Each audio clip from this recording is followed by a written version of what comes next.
So this problem asks, what will be the maximum acceleration of the car on a part of the track that is inclined at an angle of 12 degrees?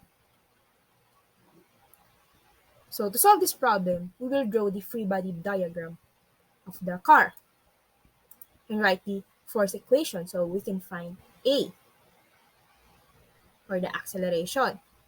It was stated that the car has a very low friction wheel, so we assume that the friction is negligible. So suppose this is the part of the track that is inclined with the horizontal, this is angle theta. Suppose this is the car, pulling it downwards is its weight.